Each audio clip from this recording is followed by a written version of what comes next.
Name some things because sometimes these things become more than just Bible. So welcome to Tuesday Night Study. Those of you who are here, and those of you who join us later online. Are there any prayer requests from the room, Miss Donna? For Lori, she's just not feeling well tonight. Okay, be praying for Lori that she'll feel better. Yvonne? Yes, praying for Yvonne's tooth. Dentist was not as nice gentle as he could have, or he or she could have been. So we want to pray that she can get whatever needs to be fixed or looked at, done. Did you have something? Yeah. Yes. People in the path of the storm. Yes. Those without shelter and food, and then Rachel who has metastatic. Okay. Be praying for Rachel who is dealing with cancer, everyone who is in the path of the storm, and for everyone who is dealing with being unsheltered in our current climate. Yes. Everybody that's traveling to the fourth, and the fourth rabbi traveling back. Yes, be praying for those who are going to be gathering for the 4th, those who are going to be traveling for the 4th. Be praying for those up at Messiah Conference. Currently, Rabs is on his way back with Rabbi David. I just talked to him. He boards his next flight in the next half hour or so, and I'll be picking them up from Pensacola at around a little after 9 o'clock. So, be praying for them to have a continued safe journey. So I'll be leaving early tomorrow. Okay, you traveling tomorrow? Okay, be praying for Barbara. She's going to be traveling. Be praying for Catherine. Roberts and Catherine also has a tooth operation next week. She chipped a tooth some time ago, and it's not hurting her, but it could, lead to further problems if it's not handled soon. Anyone else? Yes, sir.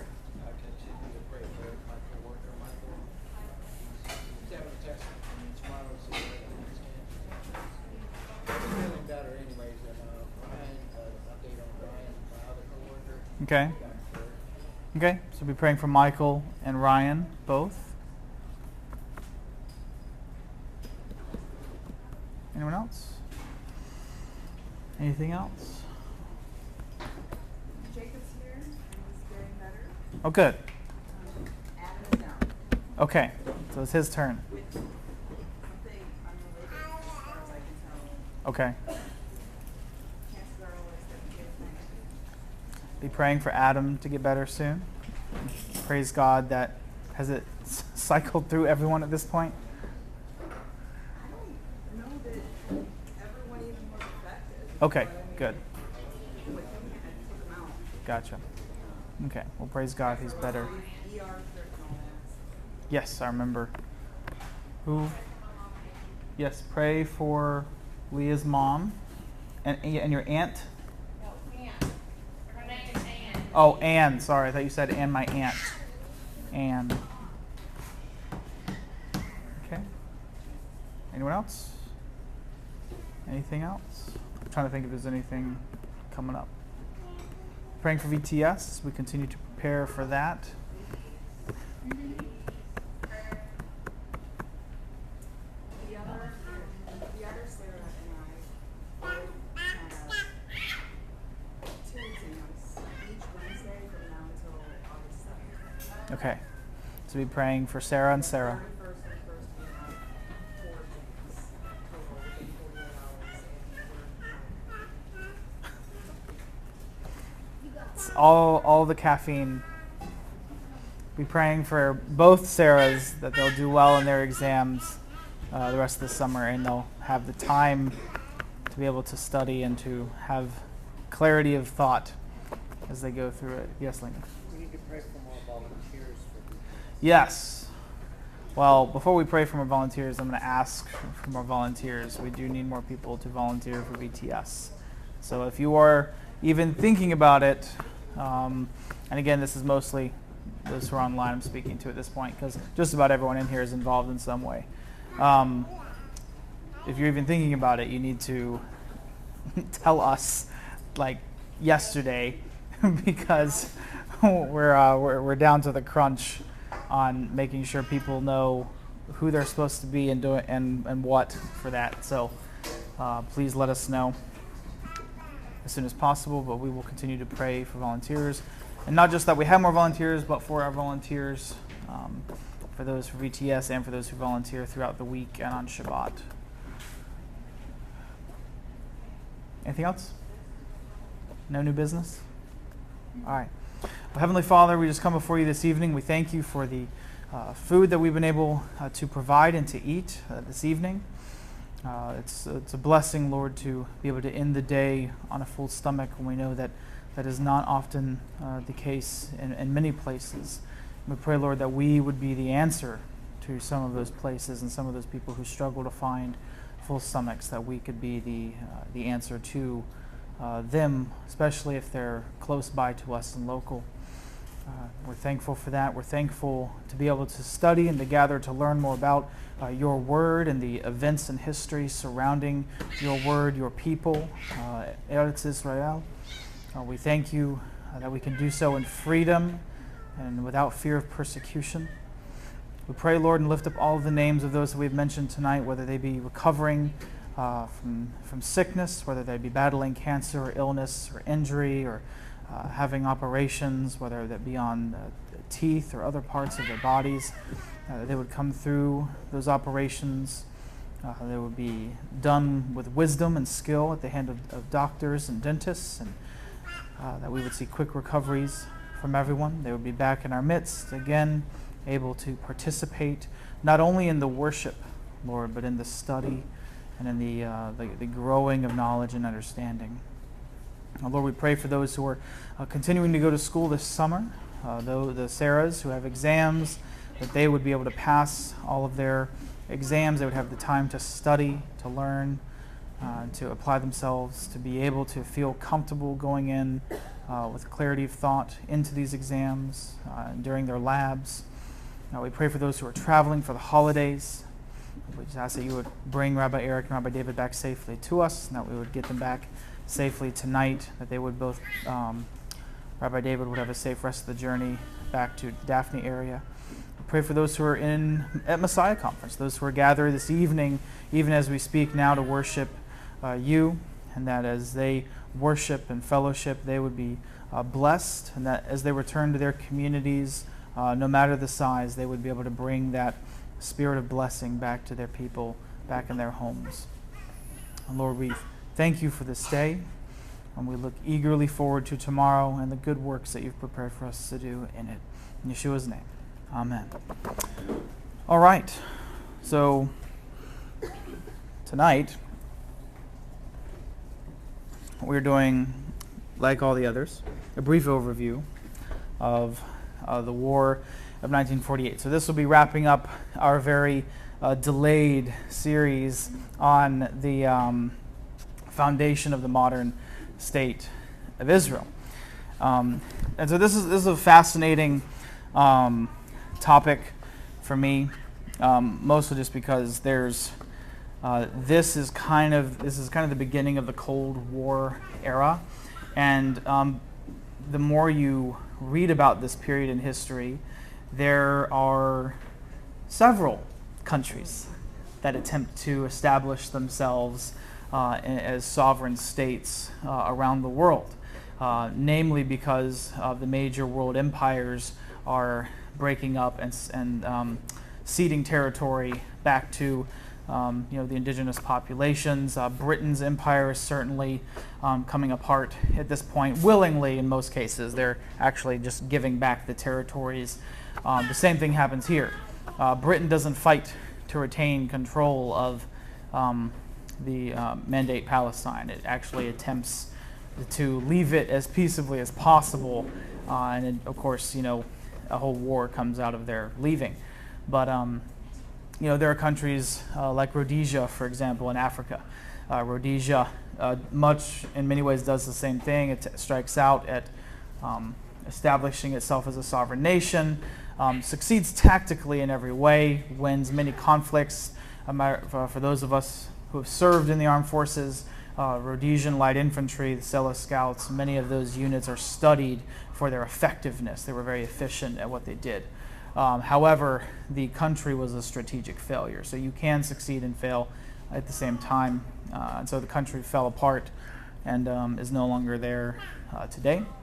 But So yeah, lots happening, lots. But Israel is kind of the first. Israel is really the first nation we see birthed out of this time period. You could argue East Germany is one, but I don't really consider that one that's birthed out. It's more one that's just kind of cordoned off and develops kind of its own culture in its time. But Israel is really the first one that strikes out on its own and declares itself a sovereign nation and retains that sovereignty from its inception. So lots to read on this period of history. We're in kind of that sweet spot for the modern era in which there is nothing from that time period that is classified anymore. Everything from that era is declassified, so it's available to read, and you can gain more understanding of just what all happened and went down on either side. Any of the Arab states, I mean, if you can acquire their information, Israel's a little more forthcoming and, of course, releasing its documents and its data. So you can do that. There are lots of books. I have one here by Benny Morris called 1948. It's a pretty thick book. Anything that's going to give you a bibliography or notes document page that's about that thick, that's about what you want. If it's not that thick, I would have questions for the author. So anyway, we call it the War of 1948, or that tends to be what it's more commonly known as. But reality is actually the fighting begins in 1947. So it actually begins almost half a year. Almost half a year earlier. It goes by different names, of course, as do many wars in our own country. We have the United States Civil War, or sometimes it's called the War of Northern Aggression, the Mr. Lincoln's War, sort of silly things like that. So, again, Israel and the Arabs have their own disagreements about what to call it. The Arab nations, often you'll hear it referred to as the First Palestine War. The Arabs who actually lived in British Mandate Palestine call it al-Nakba, which is the disaster, Arabic for disaster. And of course, Israel calls it Milhamet ha-Atzmaut, which is War of Independence, or Milhamet ha-Komemiyut, which is the War of Establishment. So it's more than just a war of a year for them. It's, much like our 4th of July, which we ironically will be celebrating this Thursday. It's Independence Day for them. So in 1947, on November 29th, the United Nations, the very newly formed United Nations, I might add, accepts the British partition plan for Palestine. So their idea is they're going to, again, there are two different empires kind of in cahoots in this region, Britain and France, and they're attempting to figure out how to let all of this go after it's been in their control for the last 2 decades. And so the partition plan is drafted to actually create a Jewish and an Arab state. So from the beginning, there was a 2-state solution. They started with a 2-state solution in 1947. Yeah, 3. Well, the international zone we're not really, considering, but they had part of Jerusalem and the outlying region as an international zone because, again, Jerusalem is considered a holy place by Jews, of course, Christians, obviously, and also Muslims after they had established several mosques, and it's had several lifetime events happening in the life of Muhammad and a lot of early Muslims that occurred in Jerusalem as well. So it's considered a holy place by all 3. And so the idea was, because it has so much meaning to both the Jewish people, the Christians around the world, and the Muslims in Africa and in Asia, we want to make this a place where all of them can feel free to travel to, and they're not going to be domineered by any one group. So, for example, when it was under Muslim control in the Ottomans, you had practically no Jewish or Christian travel. Definitely didn't have tourism in Jerusalem. So to prevent that sort of thing, it had been opened up to the world again after 800 years of Ottoman rule, and so now the world has access to it, and they wanted to keep it that way. And that was Britain's declaration from the beginning, was which they had even written to many, like we discussed in the previous class. They had written their support to many of the Zionist leaders in Europe and in America. However, they said the rule is that if we establish a Jewish state, it cannot oppress any of the other religious groups in the region, which Israel has, by and large, done. Has a very thriving and Christian population, very ancient Christian population there in Jerusalem. Of course, the Muslim population, the Druze as well. Another topic for another time, but they've largely done well with allowing non-practicing Jews, because most Jews in Israel are non-practicing Jews, to thrive in the land. So anyway, the international zone encompasses Jerusalem and Bethlehem. Bethlehem, because it is a Christian holy site, it really holds no real value to Jews or to Muslims, but that's the reason why it's included there. It would have its own citizenship status. So, it was going to be almost kind of like the Vatican, where it was a city-state, not just a city. And residents who were there could either hold citizenship just in Jerusalem, or they could choose, if they wanted to hold dual citizenship in either the Jewish partition or the Arab partition. Of course, the Arab population rejects the partition plan in November of 47. And the Yeshuv, and you'll hear that a lot in history, the Yeshuv. The Yeshuv is just referring to the Jewish community as a whole in the land. And they, of course, embrace, they celebrate the plan. They're like, we're finally getting something. We're getting a legally acknowledged portion of this space and this land. And so they celebrate. The Arabs do not celebrate, and they really don't want this to happen. And again, we're not so much talking about, and we'll talk about this a little more as we go, but it's not so much the Arab nations surrounding them that protest this, as much as it is the Arabs within what is British Palestine. Because again, it means that they're going to have to, some of them are going to have to move, trade, places. So they begin to protest this action by the UN, and they begin to the protests begin to grow violent. Much like we saw in 2020, where protests started with people just in the streets, and they quickly turned to things burning down. So there's strings of murders and terrorist actions committed, again, initially by the Arab communities. And of course, this is met, it's match for match. So the Arabs will kill someone, the Jews will kill someone in response, the Arabs will kill someone in response to that, the Jews will kill someone in response to that. So you have this buildup of murders, popular families who have lots of influence and control, begin to also be killed in these conflicts. The first attack is a bus attack. The Arabs, a group of Arab men attack a Jewish bus on the 30th of November, so only a couple weeks later after the announcement by the UN. And of course, like we talked about before, there were several partisan groups within the Jewish communities, namely Lehi and Irgun, and they begin to conduct partisan operations in the Arab communities in response to the Arabs' attacks. So the Arabs are bombing, car bombing.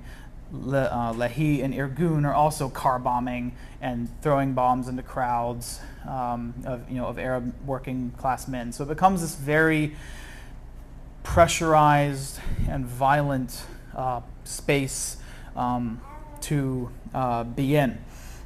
Of course, Haganah, which becomes the IDF later on, it had participated in some partisan attacks before, but again, more minor. They weren't They weren't. They didn't like. They were more about Jewish defense rather than they were about driving out the British and the Arab populations. So matter of fact, Haganah ceases any partisan activities after Irgun bombs the King David Hotel in 1946, because it was met with such a hostile reaction that this bombing had taken place at the hotel. That Haganah, just for publicity's sake, said we are not, like, no one's bombing anyone for the time being. So, however, as tensions build, as the conflict begins to escalate, the Haganah actually gets its, I believe it's Palma, I think I'm saying that right. They're kind of their version of Army Rangers. They're a raiding class, a raiding group, and they conduct a nighttime raid on the 30th of November on a village by the name of Balad al-Sheikh. They're instructed, of course, to kill adult males only. As we all know, that doesn't happen. But again, this is nighttime. This is before night vision exists, so fighting is messy at best. So of course, sadly, the fighting only continues to escalate through the rest of 47 and on into January, February, and March. There are lots of British soldiers who are killed in this time period. Again, the British are kind of the ones who they're trying to leave. The mandate ends in May of 48. They are simply trying to get their soldiers out alive at this point. And so, the perfect modern day example of what this would look like, Afghanistan. The withdrawal from Afghanistan, this would have been the British version of that. You're done here. You're no longer conducting operations in this country. Your goal is simply to get, you and your soldiers out of a property that you have controlled from an empire that you dismantled after winning a war 2 wars ago. So they begin to exit the land, and once the British leave, as they are, like, the last soldiers are leaving the country, Israel declares itself a sovereign state on the 14th of May, 1948. And Haganah begins to move from a formal militia to a formal military. Ben Gurion is actually the one who introduces obligatory conscription for both males and females, so men and women are now being of the right ages are being conscripted into military service for this new nation, which they've just declared independence, to serve in the military for the defense of the now Israeli territory, which is been legally acknowledged by the UN, and now actually, like, it's on a map. It exists now as a state. There were a lot of folks in every political wing of the world who believed that the Arabs would have the upper hand and make really quick work if they wanted to take the land back. This is partially due to, again, Israel is surrounded by entirely Arab nations. So even though the Arab nations themselves don't necessarily have a dog in this particular fight at first, they are all related. So these are kind of like almost like Texas. When Texas became a country, it's Anglo settlers in the southwestern portion of the United States that are attacked by Mexico, and so whose families decide to encourage the U.S. government to go down and to fight Mexico, because it's their families, it's their cousins, it's their friends who are down there. Similar thought process. So the ranks of both the Arab League and the Palestinian forces all contain veteran fighters. There are several who actually, after the defeat of Germany in World War II, both left the Wehrmacht, the German army, and the Waffen-SS. So there are Nazis who come down to fight on behalf of the Arab League in Palestine. Not as many as you would think, but there are some who are there, and it's noteworthy because they've just been fighting a war for 7 years. So they're veteran soldiers, veteran officers. They know something about warfare. Now, this is where we get into some of the newer history about Israel's fighting strength. Because I know, having talked to like my mother and her parents, that it was always believed that Israel was constantly the underdog in this fight. Israel wasn't the underdog in this fight. Matter of fact, the fight was fairly evenly matched, and in some cases, Israel even had the upper hand, but not in ways that people might think. So anyway, it's that the idea that Israel is the underdog who survives as the underdog. There are a lot of myths about Israel's victory. I mean, she wins, and she wins by a large margin. But there are a lot of again, time goes on, new information appears, things get declassified, and you go, oh, you had more guns than we thought you did, that kind of thing. So now a lot of this is attributed to the psychology of what was happening in the Yishuv, in Israel at the time. Tiny little country, super tiny. And it's a fight for survival. This is not a normal war in which we're going to fight, and once we come to an agreeable place where we think enough people have died, we're all going to go back to our borders. This is a fight for, if we lose, we will lose everything and everyone. And so the psychology for this war, they look at what's around them, and they appear to be surrounded on all sides, which they are, and that their enemies are much greater than they are.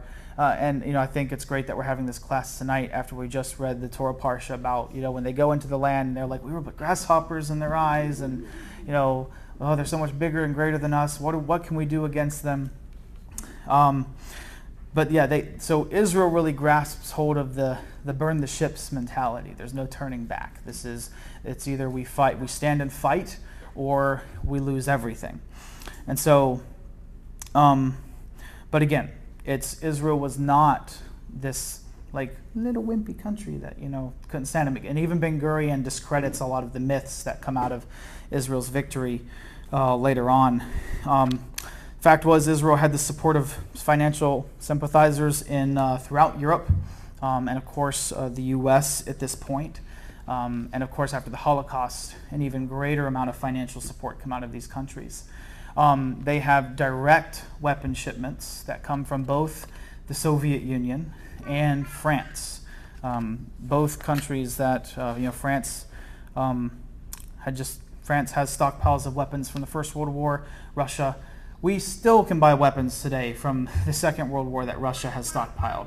So they have weapons, and they have lots of them. So they begin to, of course, and actually, the Soviet Union actually falls into it's interesting to think of Israel as so much of a U.S. ally today when you read about just how much Stalin supported and gave his support to Israel.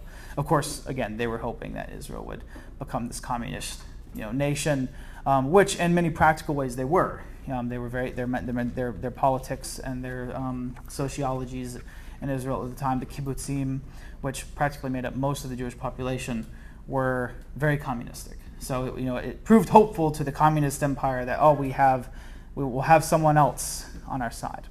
So anyway, so they have all these. They're able to find all of these stockpiles for weapons. Throughout the war, Haganah sends many agents to Europe in which they're able to acquire heavy guns, tanks, airplanes, things that you need to fight a war. And remember, this is not like old, outdated, ancient equipment. This was the equipment used in a war that only ended 3 years ago. So this is all stuff that's, maybe it's got a layer of dust on it, but for the most part, it still works. It's dust, not rust. Yeah, it's still. Well, it's probably got some rust on it, but it's all of the parts that are made for these things, specifically tanks and airplanes, are probably still being built. So if you need repair parts, replacement parts, odds are you can probably still get them. So it's reasonably good equipment. And I can tell you, as someone who has trained with new modern equipment, state-of-the-art U.S. Army, greatest army in the world, technology, nothing works when you need it to. No matter how new it is, no matter how good it is. So, because that again, if you take the psychology of Israel viewing itself as the underdog and pair it with even what would be considered by any soldier normal equipment failures, it makes it amplifies that view of, oh, our equipment was never working, but somehow we still won. It's like, no, your equipment worked as well as it ever did. It's just you were behest to survive. You were not, when Americans fought World War II, it wasn't on our home front. It was in two different parts of the world. Here it's at their doorsteps. It's quite literally where they will raise their children and grandchildren. So it's the stakes are higher, if you will. So it amplifies that feeling of nothing's working in our favor and we need everything to work right now and real quickly. So, but anyway, according to Benny Morris's book, he writes, the battle between the Yishuv and the Arab community seemed, at least on paper, extremely unequal. So, but again, something that appears on paper to be good may not always be that way. For example, the Arabic population was at least double what Israel had, and we're just talking about the Arab population in the Palestine region. We're not talking about Egypt, Syria, Transjordan, Lebanon. All of those nations aren't even being counted necessarily in the population count. The Arab communities within the Arab portions that have been allotted to them by the UN all exist for the most part on higher elevations. And it's difficult to attack something on a higher elevation as an army, whereas most of Israel's towns and kibbutzim are in the lowlands. They're not up on the mountains, they're not up on the ridges. So they're already at a geographical, physical disadvantage. Because guess what? If you're lower, it's really easy to lob artillery and mortars and just pound whoever's in the valley below. So, and of course, the Arabs in the Arab state were surrounded by nations that were directly sympathetic to their cause.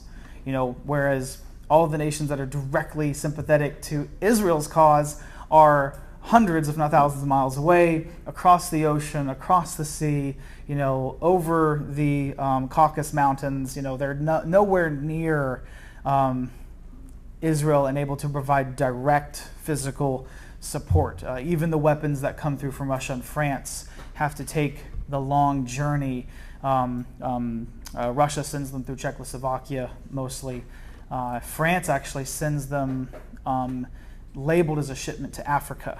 And of course, they find their way in Israel later on. But anyway, so those, and Morris writes, these factors aside, however, the Yishuv enjoyed basic advantages over the Palestine Arabs in major indexes of strength. For example, the Jewish communities were more nationally focused. Their existence is at stake, and they're one nation. It's one people, one goal, one mindset. As opposed to the Arab countries, which come into this fight from varying viewpoints. Egypt has different goals with what they're going in to do than Transjordan does, than Syria does, than Lebanon does. Matter of fact, Lebanon is so different, has goals that are so different, they barely participate in this war. And matter of fact, I think it's the day or the night before the invasion, Lebanon actually pulls its forces, and they don't even invade where they're supposed to invade. So you have, the difference is Israel has one goal in mind: self-preservation at any cost. The Arab nations, it's kind of like, well, we really don't like certain things that are happening, so but we don't like it because of this reason. The Syrians don't like it because of that reason. So already you will see that they're not united in their. They're united in the fact that they all went in over the border. They are not united in their goals of what it is they desire out of these, out of this partition of land that has been left behind by the British and granted by the UN. So let's see.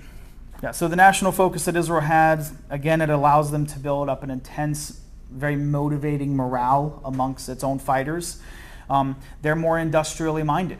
The Arabs are still very agricultural. This is not; these nations are not operating heavy factories. Most of their most of the weapons that the Arabs have are made by other countries: British, French, Russian. Israel is the same way. But Israel, you think about Israelis. Where do a lot of the Israelis come from? They come from a lot of these countries where these things are made.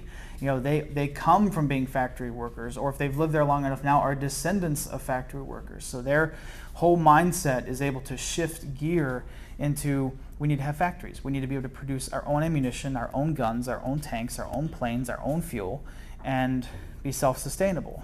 And so they're able to push and shift into high gear in that direction. Same thing with military training. They're able to take Haganah, which is a militia, and turn it into a well-disciplined, conventional army.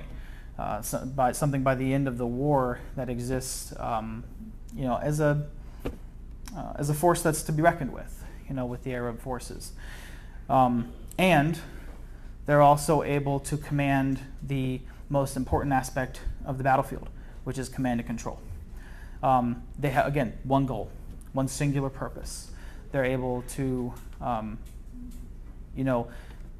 when they come across a shift in tactics or a shift in fighting on the Arab side, and they report that to their chain of command, their chain of command is looking at one goal: self-preservation, the preservation of this nation and of this people.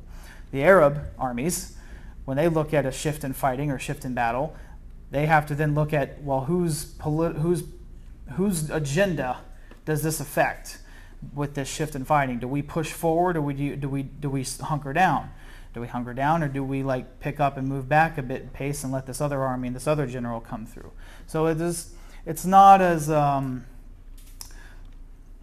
Arabs had an overwhelming force, yes, but they were very disunified in their attack. And this actually reminds me a little bit of a very interesting discussion that I was privy to, a lecture I was privy to, about kind of a second meaning behind the story of David and Goliath.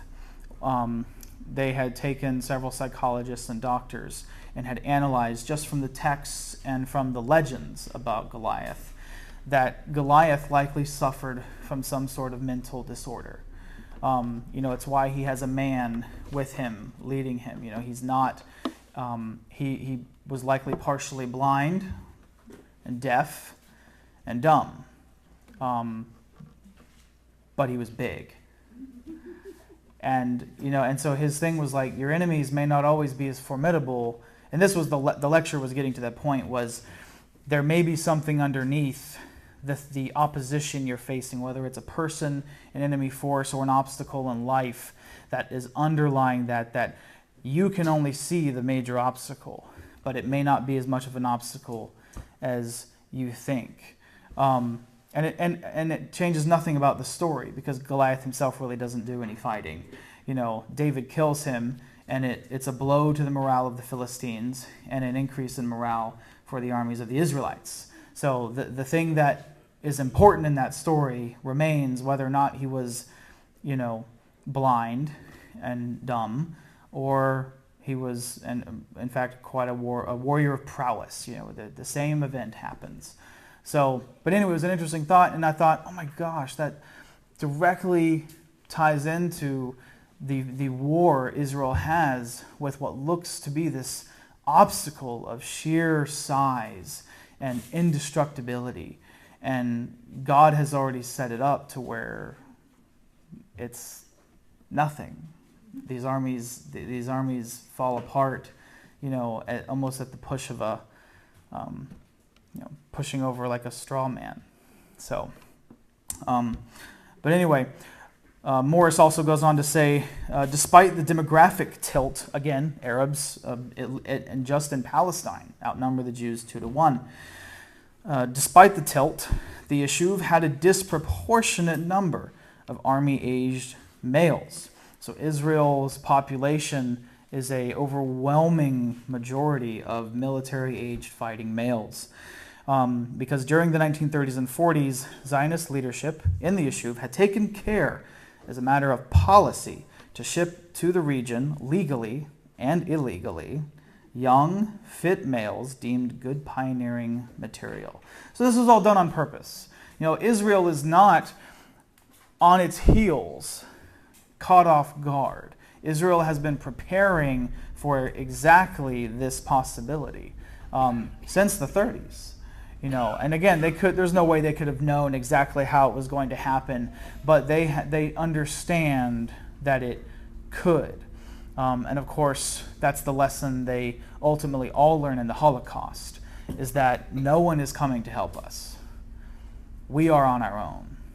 No one is coming to save us from our enemies, from those who want us to be destroyed.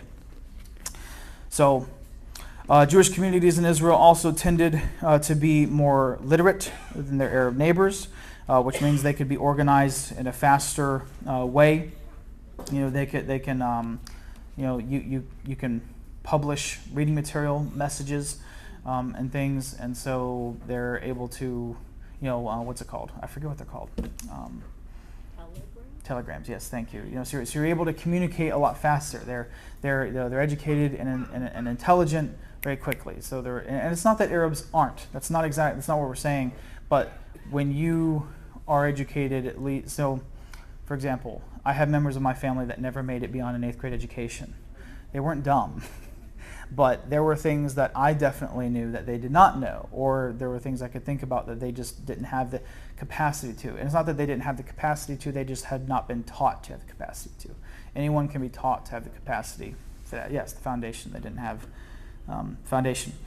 Israel also has veterans. There are lots of Jewish American World War II vets that come over to Israel as Jews who decide now they're going to make Aliyah. They're going to become part of this nation that's forming itself. But they also have spent the last 3 to 4 years of their life fighting in a conventional war, whether they be enlisted or officers. So they have experience fighting. So this is that gives them somewhat of an edge. The Arabs took longer to organize. They weren't able to move as quickly or respond as fastly. Matter of fact, this whole region was under an embargo. So a lot of the normal trading allies for weapons that the Arabs had, and remember, what weapons are they using? Weapons made in Europe or in America or in Russia. And what weapons are they not able to get right now? Any of those, which also means ammunition. Meanwhile, the Israelis are getting all of the weapons from Russia and all of the weapons from France. So, and again, the Haganah initially, because I don't want you to think that they had no struggle at all, because they did. The Haganah initially struggled a lot to come up with the weapons it needed, with the ammunition that it needed. But again, it was transforming. It was leaving this militia-style organization and becoming a conventional force, a conventional army. The Arabs, of course, start with more weapons. They start with more planes. They start with more guns. They start with more ammunition. But they're not able to continue to support that armament as the fighting goes on, because again, the access has been cut off. They no longer have access to that. So what they have is what they have. And once they run out or it breaks, then you're not able to fix or get more. So, and again, the Arabs, they didn't have a singular focus when it came to the Jewish nation. The only thing that many of them had focus on was keeping, actually, the focus of many of them was actually just keeping Israel where it was. They didn't want the Haganah to take, the western portion of Israel, which was the Arab allotment of the land. They didn't want them taking the West Bank. They didn't want them to moving into the south. So they wanted to keep the Haganah from advancing, and that was the big reason for invading.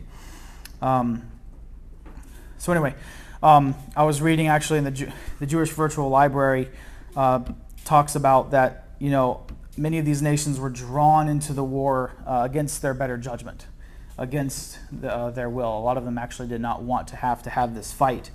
The Arab government's primary intentions were, one, preventing the Haganah from occupying the whole of the partition, so taking both the Jewish partition and the Arab partition, which we have no doubt they would have done. The Haganah, they were bent on taking all of it, as much as they could. Again, mostly for concern that their Arab neighbors were going to run them out. So it was a preemptive strike.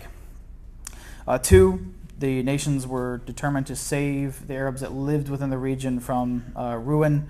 And of course, three, which was the bigger one, they wanted to avoid the flood of refugees that was going to be coming into their nations as Israel was winning. So their goal was to fight so that they would have the control to keep the Arabs there and to not allow them to be pushed into their own countries, whether that be Egypt, Transjordan, Syria, Lebanon. Because that's where they all would have fled. They would have gone to any one of the neighboring countries. So each of them were fighting for separate interests regarding their own sovereignty. They do not have the same unified purpose that the Jewish community does. So again, on paper, yeah, Arabs should have won. If you were to line this up like an RPG game on paper when it comes to strength and points and who gets to roll what dice win, yeah, Arabs should have won. But again, a lot of those underlying lesser thought about things were actually very great strengths. Because you can have all the tanks in the world. You can have all the planes in the world. And if you don't have a vision for what the end goal is, you won't accomplish that. Because your buddy over here is going to be going that way, and your buddy over here is going to be going that way, and no one's ever going to unite at the end of this thing.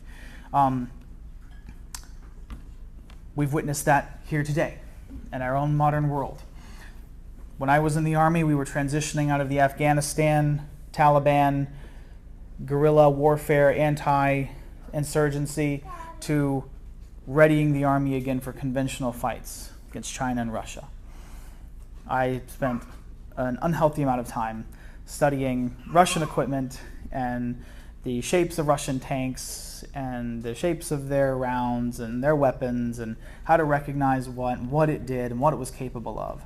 And gave it much thought as to being a legitimate threat, something that would take a lot to contend with. And we've watched over the last couple years as militia in Ukraine have stalwarted some of what was considered some of the best military technology, some of the best armor, some of the best mechanized armor and infantry fighting vehicles, supposedly. So again, but Ukraine has a singular purpose: self-preservation. So again, same thing. It's the same idea. Numbers don't win battles; they help, but numbers do not win battles. Better fighters, better commanders, better motivations, singular purpose. That's what wins battles. That's what wins wars. So all of this has built up to now, spring of 48, May of 1948. So again, we call it the War of 1948. Really, it begins in 47. But it's officially between Israel as a country versus all these other countries after May of 48. So the morning, they declare independence on May 14th, at midnight. The next morning, May 15th, 1948, both Egypt, Syria, and the Transjordan all invade Israel from their different sectors. Iraq does as well. Initially, King Abdullah of the Transjordan, again, this goes back to that different purposes thing. Before he even agrees to go in, he's like, well, I only want to go in if we're going to invade the Arab partitions. I don't even want to bother with the Israeli partitions, because we're going to leave that alone. That's its own thing. We want to secure what's Arab. And so, so he's like, I'm not even going to give you my army unless you're, all agree that we're just going to take the Arab partitions. And so, so they agree. Lebanon jumps at the last minute, and they decide not to invade. They do participate in fighting later on, but it's very brief. They don't stay very long. They go in, they fight a few villages, and then they pull out. But so these countries invade. Egypt moves up from the south. Transjordan and Iraq are moving in from the east and northern regions of Israel. As Egypt's moving in from the south, this is where Israel employs its first Air Force tactics, its first combat aircraft. They're using what are called Avia S-199s. These are a variant of the Messerschmitt fighter, so it's a German aircraft that they have, and so they attack the Egyptian column that's moving up from the south.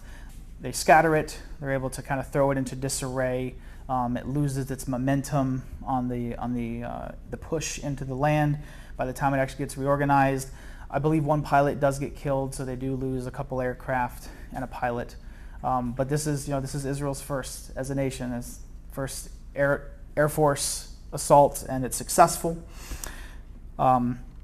Of course, as Transjordan, as King Abdullah's forces in Iraq are moving into the east, or they're coming from the east, a lot of the heavy fighting that happens initially happens around Jerusalem and the region surrounding it.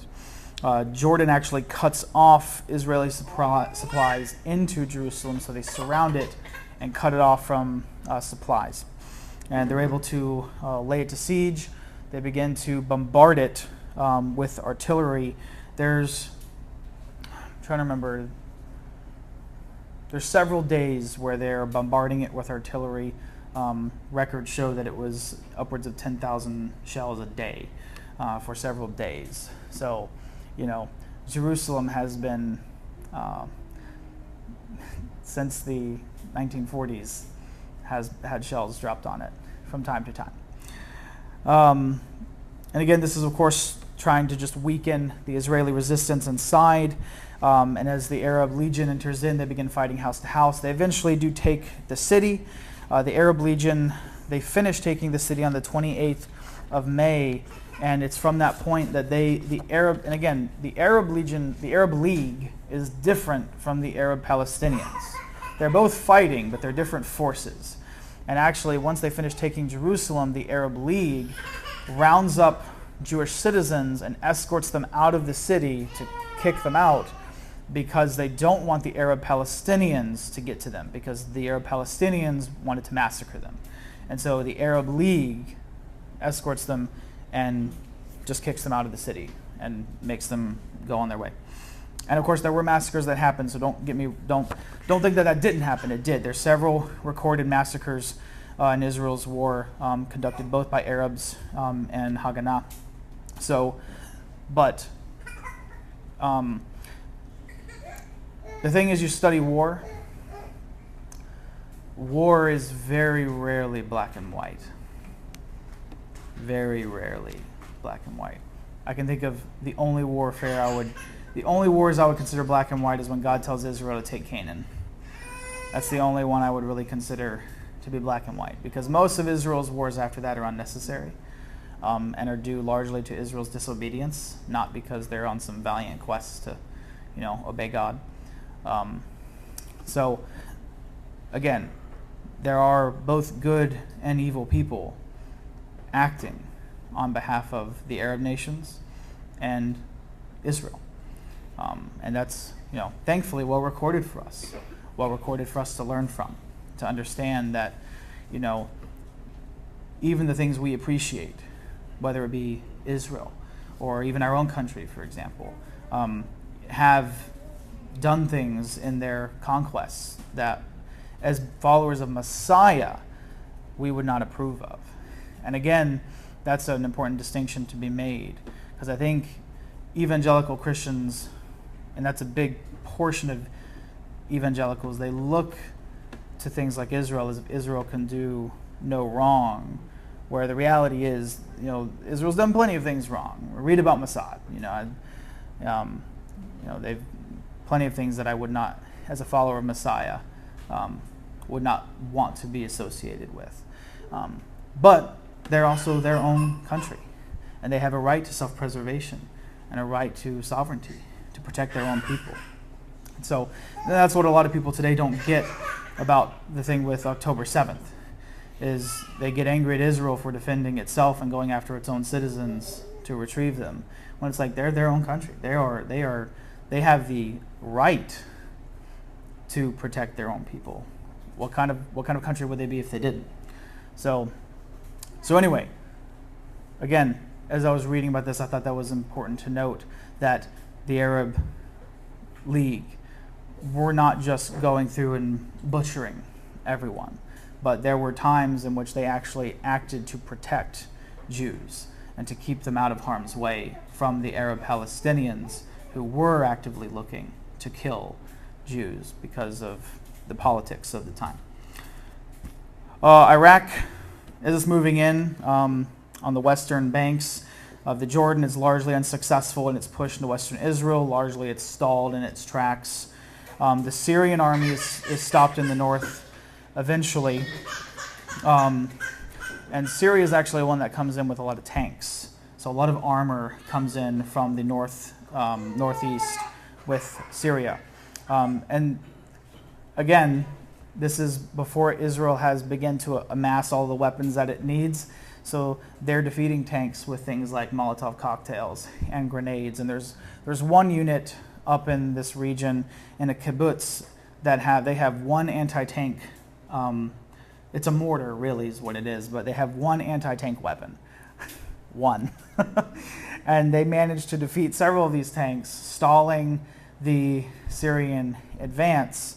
And to this day, I think it's the Degania Aleph kibbutz. Today, if you go there and visit, there is a tank, a Syrian tank that's still there, burned out because they destroyed it, and and they just left it there. So, which, I mean, that's kind of a cool memento to have. Be like, hey, your grandfather, took care of that for us. So Like the medieval head on a pike. It's yeah. So anyway, and again, there's lots of debate still with historians as to why the Arabs pushed in with these armored advances, well-armed advances of soldiers and tanks, and then were stopped in their tracks by Israel. One of the more popular views and opinions, and again, pulled from records and the witnesses of the Arab soldiers themselves, is that the Arab armies were going into Israel not really giving much legitimacy to the Israeli army. They were going in, whatever, this will be nothing. We'll be back home at Christmas, that kind of thing, or we'll be back home by Saturday, whatever. This will be over, and then, Timmy's tank just exploded, and Timmy is no longer with us. So these guys are actually here to fight. And so they actually, when they realize it's actually going to be a conflict, that's when the fighting stalwarts and turns into sort of the mosh-posh fighting that we see happening all around Israel's, the outer edges of where they're invading. And again, perfect modern example. Russia, as soon as Russia begins to face opposition from Ukraine that's actually like legitimate opposition, we see the Russian advance in 2022 absolutely grind to a staggering halt. Because when you're in an armored vehicle and you're like, oh yeah, man, nothing's touching me, until the guy behind you, like the entire thing cooks off, and you're like, whoa, wait a second. Like these were supposed to be farmers with pitchforks, not, not guys with U.S. HIMARS, on the horizon. So, yeah, it's so largely it's attributed that the Arabs were not taking it seriously when they went in. This was an opportunity to win some medals, to get a ribbon on your uniform, to be able to tell your family, I'm in the King's army and I went to fight and didn't do anything, but we went. And they go and it's like, oh, we're here to fight. So anyway, there's a truce that's agreed upon on the 11th of June of that year. Not a whole lot happens during the truce. There's some agreements that they come to, for example, it's actually like a ceasing truce, like, no, you cannot get more weapons, no, you cannot better your fighting position, whatever. Both the Arab armies and Israel ignore this, and both continue to improve their positions and continue to gather weaponry. Matter of fact, this is where Israel gathers and finally begins to swell its ranks with not only fresh soldiers, new people who are now coming to Israel, immigrating to the land. But this is when all of those shipments from Czechoslovakia and from France are now finally beginning to make an impact. And new ammunition. And guess what the Arabs are not getting? New weapons or ammunition. So Israel acquires a substantial amount of firepower, renewed soldiers, renewed stuff. The Arabs do not. So, is it any question to why they won this thing? Egypt renews the fighting. They kick it off on July 11th. As they kick off the fighting, Israel successfully manages to push them back and to at least drive them away from a lot of areas where there are kibbutzim that have kind of been holding out. Because these are gated communities, walled off communities. So they've been kind of like castles and sieges, and so Israel finally gets to a lot of them.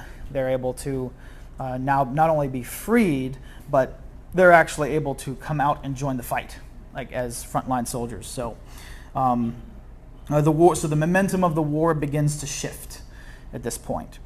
Israel begins to conduct more and more offensives. They're not on the defensive anymore. They're not being pushed back so much by the Arab forces. The UN demands another ceasefire, so they stop fighting.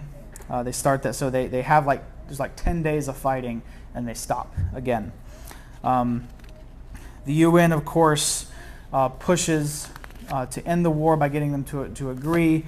The UN wants them to agree basically on the partition plan, again, that Jerusalem becomes an international zone and that all of the refugees from the area, the Arab refugees, will be allowed to return to their homes. Both sides reject any sort of appeal made to either side. So they begin fighting in October. It's a long truce, so it starts late July, lasts till October. And they begin fighting again in October. Israel, by that following March, they successfully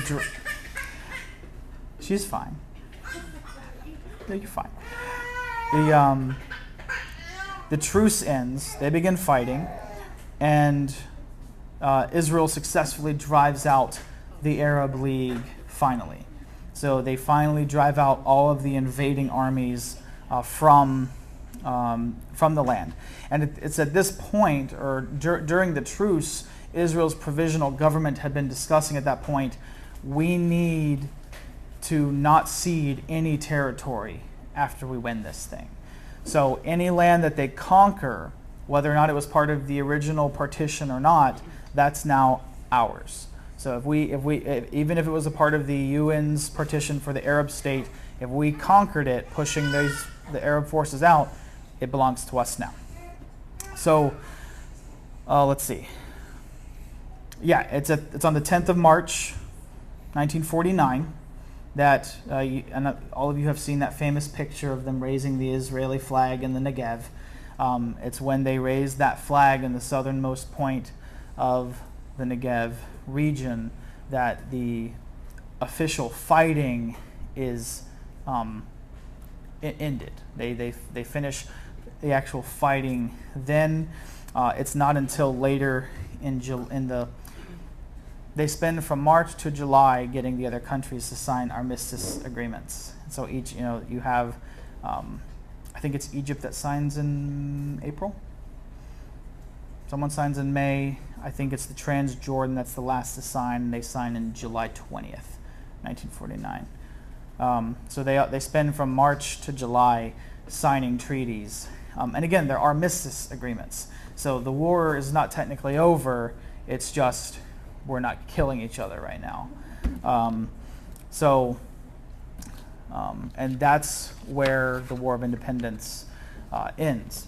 And so from then on, it's wars for survival and self-preservation. Even though this was a war of that, it was mostly, again, a war of securing itself as a sovereign nation, someone who could be contended with, someone who, they proved that they could handle what was thrown at them, and that they were not going to take no for an answer when it came to having a country of their own. So that's the end of this series. So I hope you all learned a little something more about the politics and the philosophies and the movements that led up to this point, and that led into, of course, the fighting for the establishment of the State of Israel. So this will hopefully lead to you being able to have somewhat educated, better educated. I hope I've been able to give you a little more to work with when you have discussions with people about the land of Israel, about the country of Israel, and not only its right to exist, but that it's not. It's not something that's actively involved in genocide. It's people that survived genocide who were able to carve a little something out for themselves in the world, and that, by the way, are not perfect. And you don't have to. You don't let people bait you into that trap. And this is where the evangelical world really has done us a disservice by its borderline worship of Israel. It has made it to where Israel has to be perfect in every way, to the point where even Israel recognizes that. And that's why they have the strict standards they have regarding when they conduct military operations and policing operations, because they understand the world is watching. And again, thanks to the evangelical community, we have, it's made it to where Israel cannot make mistakes in the eyes of the world. And but you do not have to be baited into that conversation. You understand that Israel is a nation made up of human beings who are not perfect, who make mistakes, who did make mistakes, and who likely, like the rest of us, will continue to make mistakes, because being the human beings that we are. And that each of them, like each of us, are in need of Yeshua, are in need of the perfect Son of God, the Messiah, to rescue them from themselves, like each of us had to be rescued from ourselves.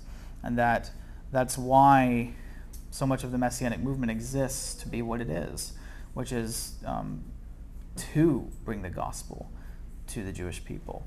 So that way, when they find themselves in that renewed and perfect relationship with God, then maybe the nation will begin to become something closer to perfect. And we can hope that for all of us and our nation as well. So, any questions? Yvonne? Now, this isn't about the war itself, but as Israel as a nation. Now, when they then have to, if you've been born there, then you have to serve in the military like 2 years or something. Yes. Like that. And then they do the male and female. Yes, male and female. And now they also have Arabs as well as Mhm. Jewish people. Mhm. How does that work? They're citizens. They're citizens. Okay. Yeah, if you're born there, you're considered a citizen. So now Yeah. IDF, then you would have the Arabs in with the IDF. Yes. Yeah. They are fighting then Yep. against. Okay. Yep.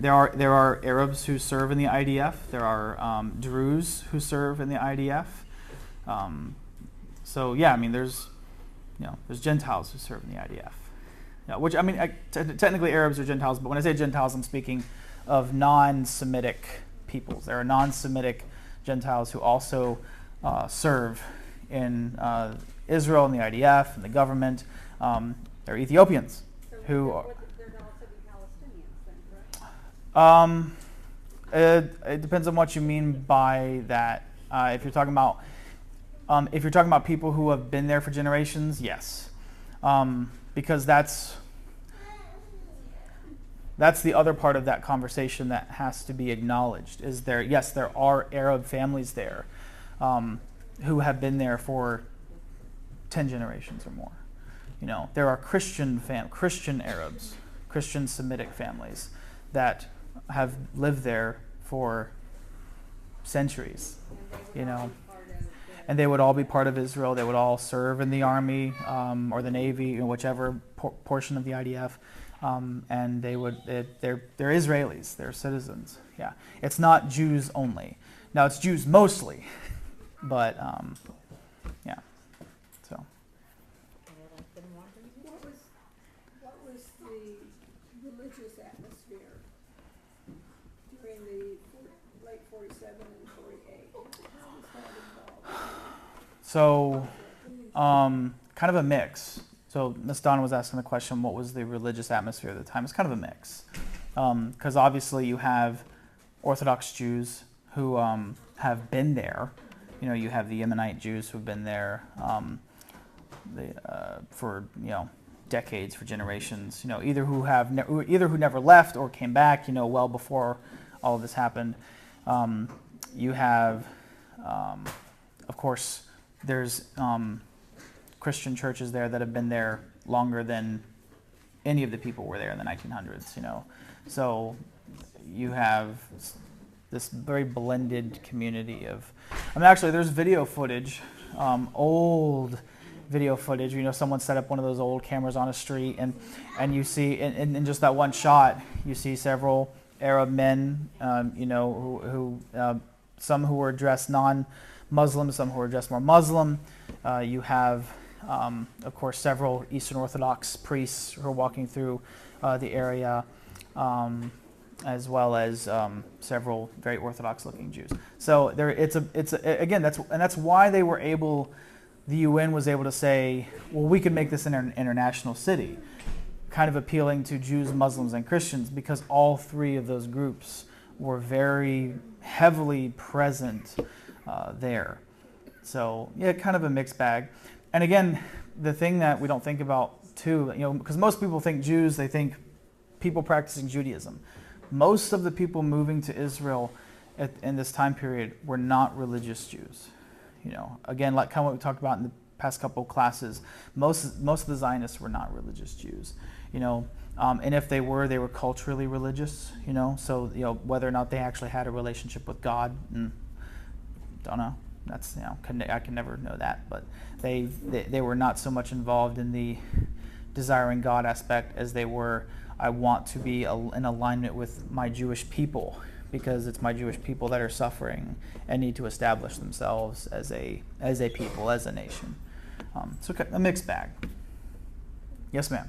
So may I ask you, it's a philosophical question. I'm trying to find what is the root of compatibility between being Jewish and the communism? Is it from Leviticus, which says that there will be no poor among you, and if you are wealthy, you're to take care of the poor man? There has to be a root of compatibility.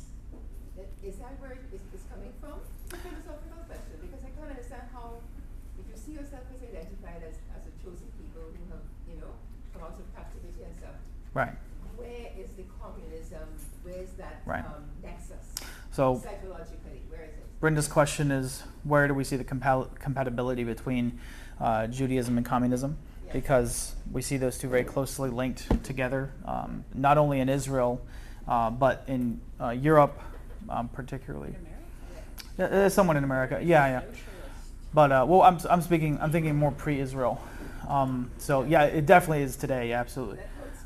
Right. So it has to do, again, we're looking at communism post-Cold War.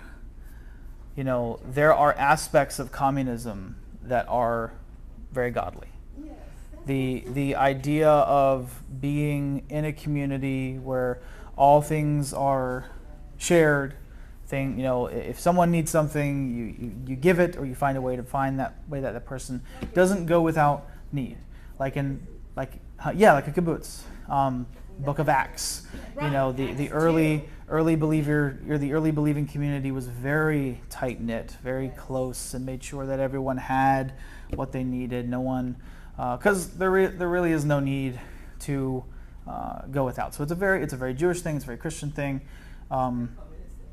Yes. Now the difference there you can have ideas that are in communism that are not communist, because again, communism, I like to separate. You can have communistic ideals without Marxism, because the Marxist aspect binds the community to the state, and it makes it to where whatever you have or want to share is governed at all times by the state, means of production, and all that stuff. So there's no room. Then it becomes it's one of those things where it dances that fine line between, okay, now we're no longer sharing, we're being forced to give up, something. We're no longer giving. It's not out of love, this is out of duty. Right.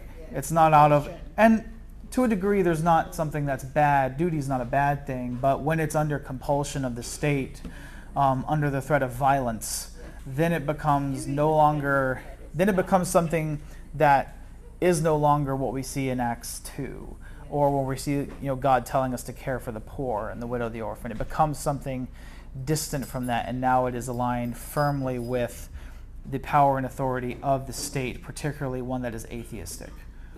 Also, it's completely incompatible for abdication of property to be in alignment with Torah. Right. Because Torah Has property rights. has property rights, and not only has property rights, but has the year of Jubilee to Right. preserve property rights Right. and reinforce Right. that you are to own property. Right.